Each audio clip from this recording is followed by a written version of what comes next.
Coming up on Global Business, steady progress. China's services sector maintains robust momentum in the first month of 2024.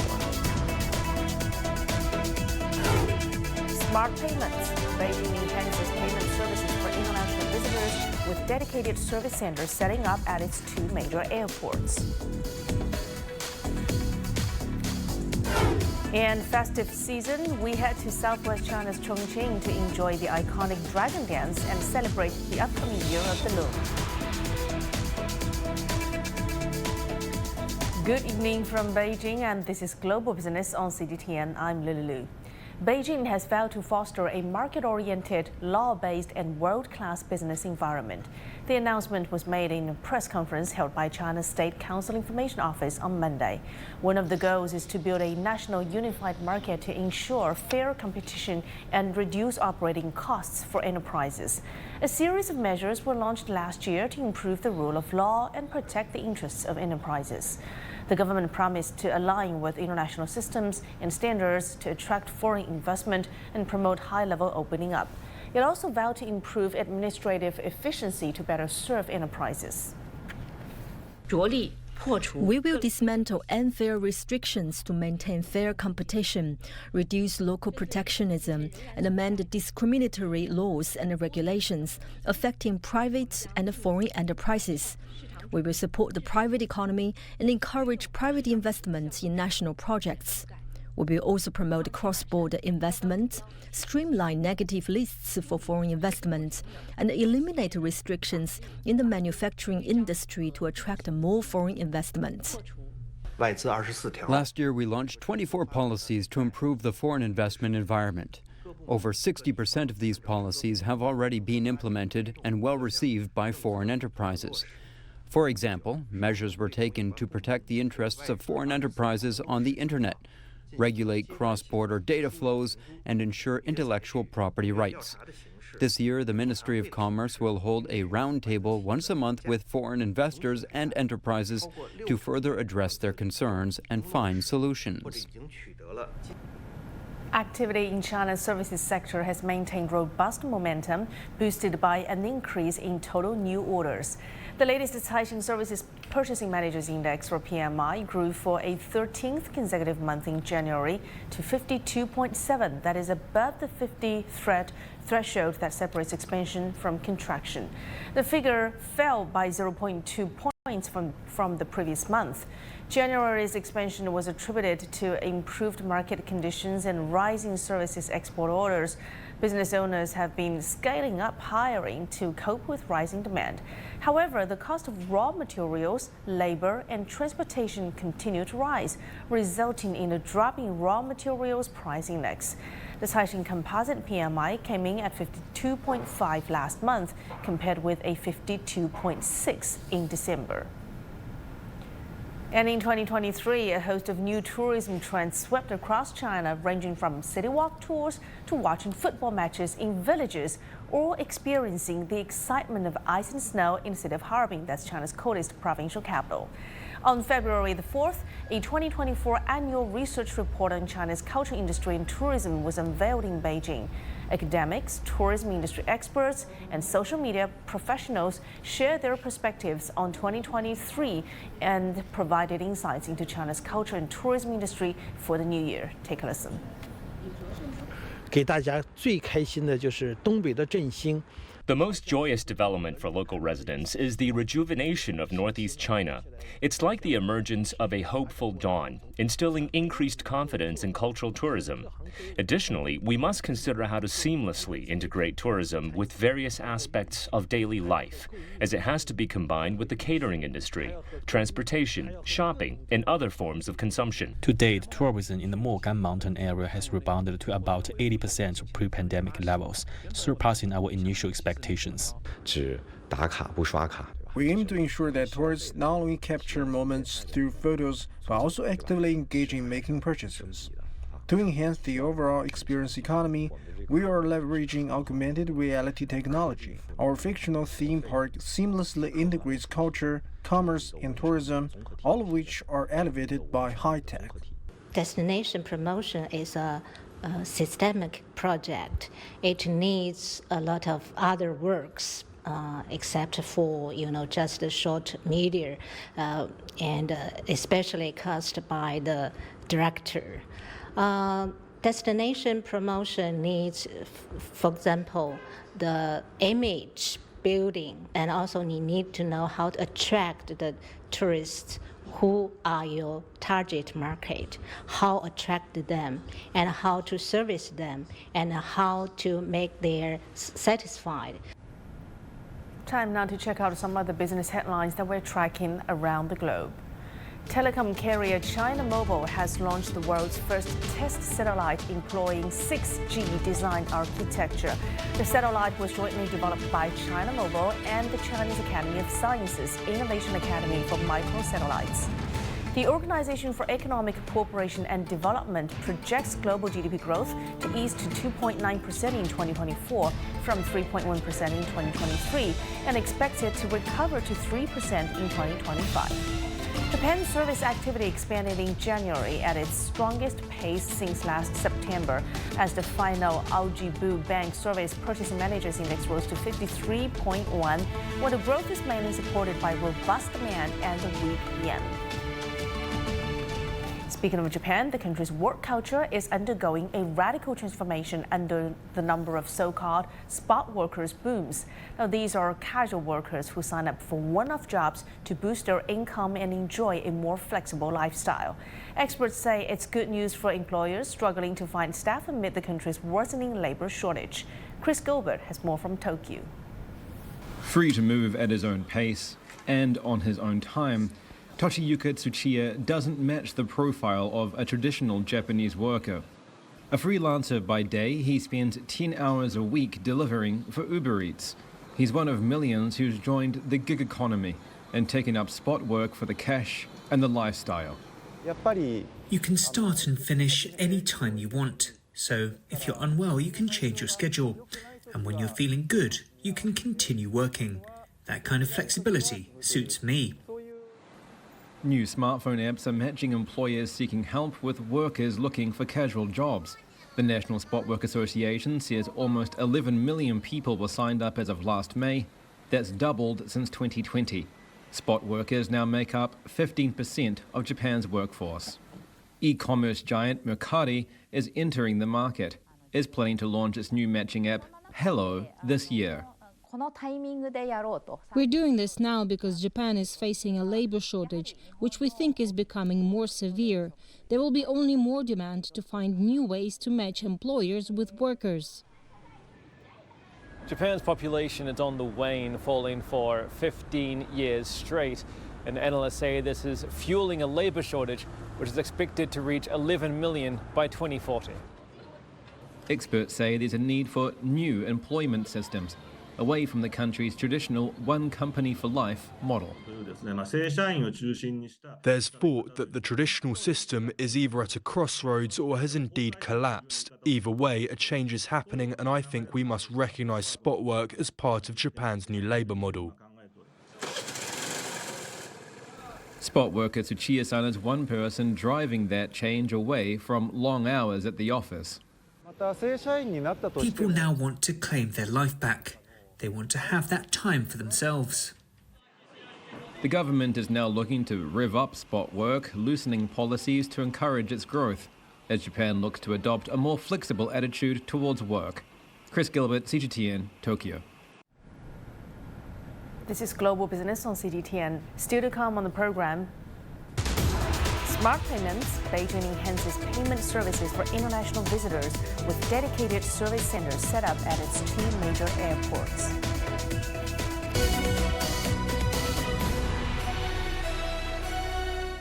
The world economy as we know it is about to change. Global business reports highlight emerging markets, developing countries, and dynamic sectors worldwide. We feature top analysts and newsmakers to provide perspectives on every facet of business. From an on-the-ground perspective, we provide you with balanced and objective assessments. Fast, sharp, and insightful. Global Business. Only on CGTN.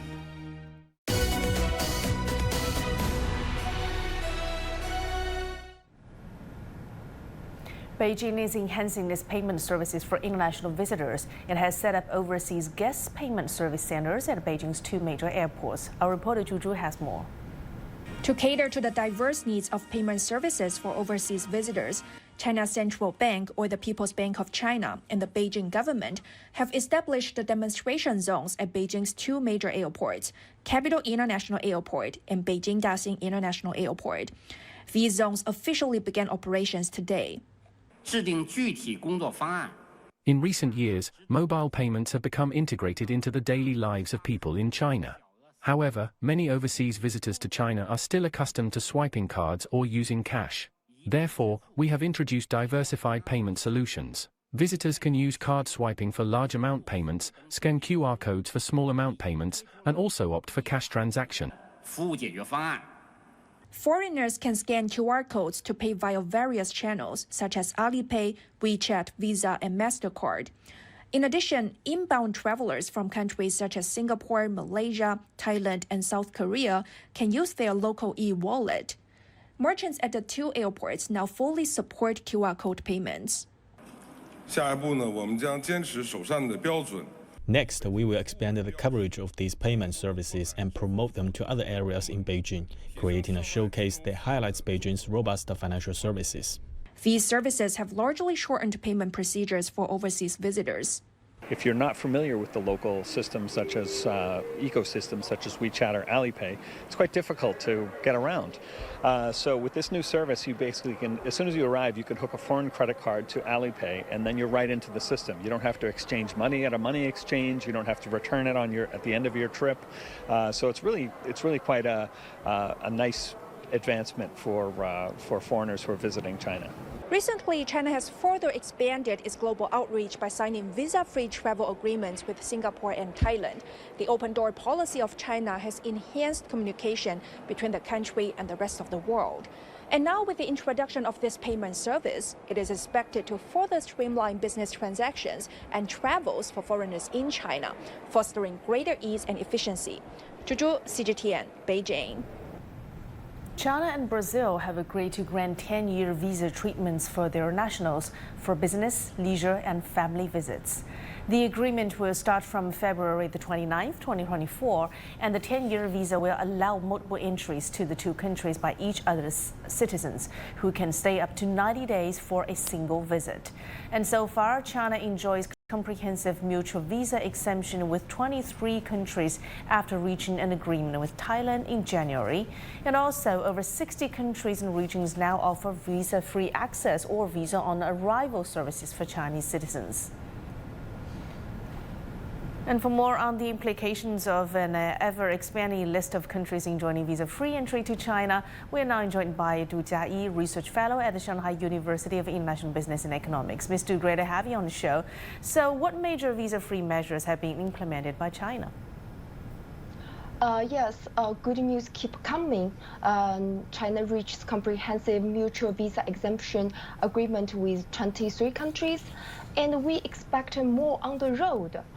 The policy has a positive impact on travel decisions, especially for younger tourists, since they like to leave their travel plans to the last moment.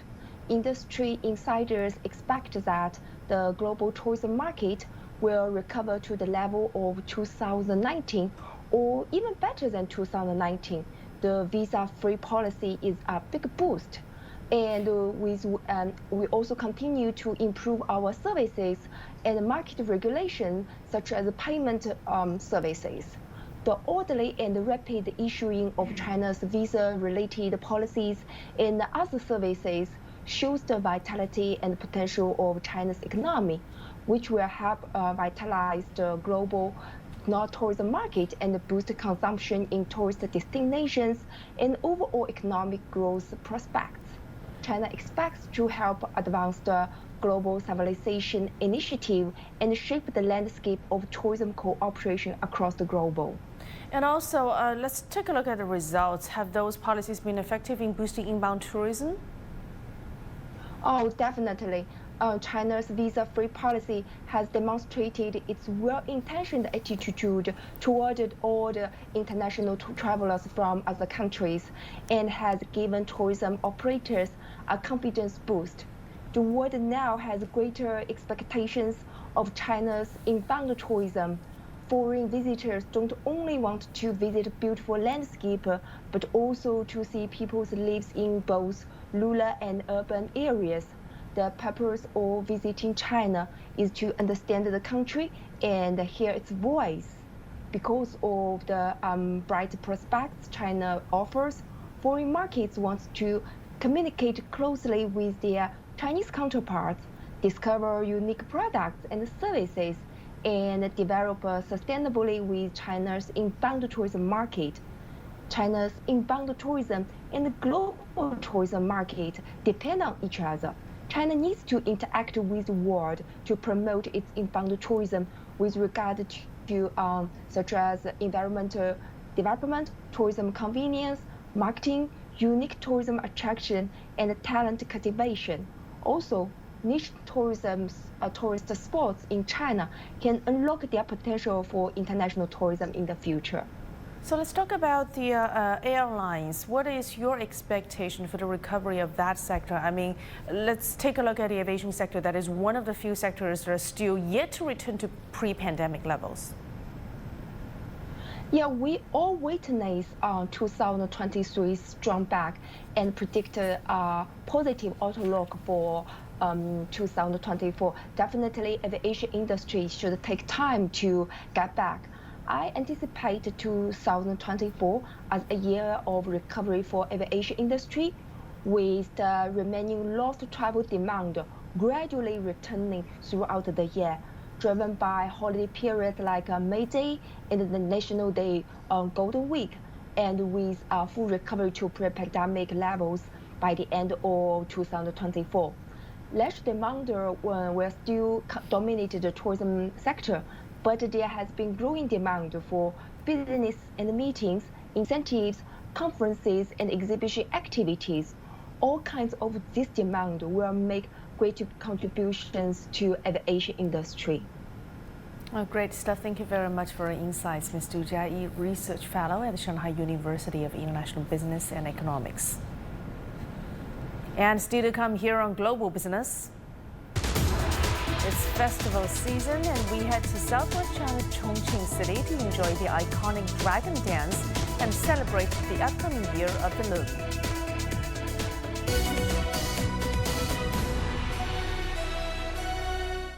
The Chinese New Year is about heartwarming homecomings.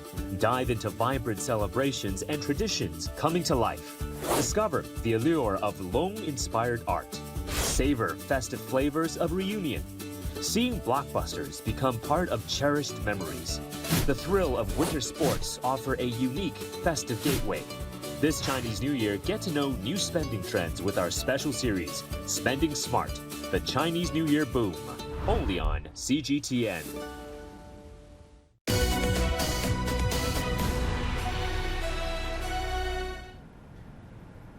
Across China, vibrant Spring Festival celebrations are underway as the nation prepares for its most important holiday on the 10th of February. Markets in southern China's Yichun city are bustling with people buying traditional foods like mochi and deep-fried sweet potato balls. And in Shanxi Province's Chaoli Township, a century-old market offers a variety of festival foods and traditional shehou performances. And the city wall in Xi'an has been illuminated with a spectacular 52-day lantern show, which covers historical themes as well as depictions of the upcoming Year of the Dragon. And in the meantime, in Lhasa, the Baka Street Market is flooded with excitement, offering a range of festival goods to celebrate the Chinese New Year. And we head over to China's Chongqing, where its Tongliang district is widely known as the home of the iconic Dragon Dance. Every year, the ancient town there brims with festive energy and cultural traditions, including the Dragon Dance and the molten iron throwing performance, as well as the Lantern Festival. Let's join the celebrations as we get closer to the Year of the Dragon. Travel back in town with us to the ancient city of Anji, located in Chongqing's Tongliang district, boasting a history of more than 1,500 years. As the Spring Festival approaches, the festival atmosphere intensifies. In this Year of the Dragon, the unique charm here invites tourists to dive into its rich traditional dragon culture. In this ancient town, the elements of dragon culture are everywhere. The most captivating spectacle is the Dragon Dance, a local folk performance dating back to the Ming Dynasty and proudly recognized as part of China's intangible cultural heritage. During Spring Festival, large, colorful dragon dance processions weave through the historic town, showing off 9 enormous dragons dancing in unison. Over the course of its long history, the Tongliang Dragon Dance has split into more than 20 distinct variations. The Fire Dragon stands out as Tongliang's most remarkable folk performance. Especially captivating at night, it's considered a must-see spectacle for its roaring flames and sparks of molten iron soaring into the air. The performance is led by bare-chested men and accompanied by rhythmic beats of drums and gongs, showcase a sense of excitement, grandeur, and wonder. I came all the way from Hangzhou. This performance got my blood pumping. I've seen it online before but never witnessed it live. Today it got me really excited. Just like that thrill from childhood when we used to set off fireworks, it brought back nostalgic feelings. I came all the way from Xi'an just to check out this show in Tongliang. The dragon dance and the iron flower blooms are seriously mind-blowing. I feel like this year is gonna be extra lucky after witnessing this. The artistry of Tongliang Dragon Lanterns also boasts a rich history and distinct stylistic features. Celebrating its 10th edition, the Chongqing Tongliang Dragon Lantern Art Festival kicked off on February the 2nd this year. The main venue dazzles with over 30 vibrant lantern sets and 10 large installations, all infused with dragon culture, creating a lively and harmonious scene for Tongliang Spring Festival festivities. During the Spring Festival, we're hosting a series of events for the Chongqing Tongliang Dragon Lantern Art Festival. It's all about blending our traditional New Year customs with intangible cultural heritage, giving everyone a fantastic experience. Welcome everyone to come celebrate the Year of the Dragon in Tongliang. This year's Dragon Lantern Art Festival is a wide-ranging event combining lantern displays, dragon dance performances, and immersive experiences in traditional Spring Festival costumes. Visitors not only get to experience the charm of traditional culture, but also feel the festive atmosphere through interactive activities. Ushering in the Year of the Dragon in style, Gongming, CGTN, Tongliang District. And over in Malaysia, Spring Festival is being celebrated with festive decorations and activities in people's homes and outside. Ryan Melzer has more. Around a quarter of Malaysia's population are of ethnic Chinese origin, so there's plenty of Lunar New Year color and festivities in Kuala Lumpur and around the country. Families hold reunion dinners and companies hold luncheons for their clients and staff. A special regional feature is what's known as Yi Sang, or the Prosperity Toss, consisting of a mixture of shredded vegetables and seafood. Mandarin oranges and lavish hampers are popular gifts. Kuala Lumpur's shopping malls try to outdo each other with the imaginativeness of their decorations. People flock to Chinatown to buy their favorite Lunar New Year treats. There are plenty of lion dance performances, including something Malaysian troops excel in, the acrobatic lion dance, with performers bounding across high pillars.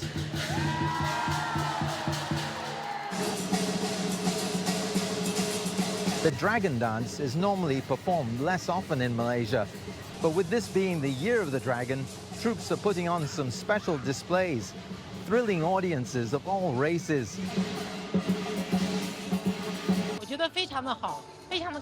I think it's perfect. I'm thrilled. There's a festival ambience. We don't feel lonely even we are out of China. I think people like Chinese culture. Everyone is happy. It's impressive. Really, we stayed days before in Singapore, and this is more impressive. It's pretty cool. It's very vibrant. Today's our first day in Kuala Lumpur. It's very impressive. This time of year is clearly special not only for ethnic Chinese and other Malaysians, but for people around the world keen to take in the sights and sounds and tastes of Lunar New Year in Malaysia. Ryan Meltzer, CGTN, Kuala Lumpur. China Media Group completed its fourth rehearsal for the 2024 Spring Festival Gala on Sunday as China welcomed the arrival of the Chinese solar term Li Chun, or the beginning of the spring. This year sees a deeper integration of art and technology. CMG said after constant refinement, the program has reached maturity with each segment seamlessly connected, creating a lively and dynamic atmosphere throughout the entire gala. The annual festivity known as the Chun Wan among Chinese viewers has become a Chinese New Year tradition for many. From singers to dance troupes, Chinese operas and comedy sketches, the show is scheduled to air this Friday night, the eve of Chinese New Year. And the gala will be broadcasted live to hundreds of millions of viewers via TV and live stream across the world. And with that, I'm coming to concluding this edition of Global Business here on CGTN. Thanks for being with us. I'm Lily Lu in Beijing. Till next time, bye for now.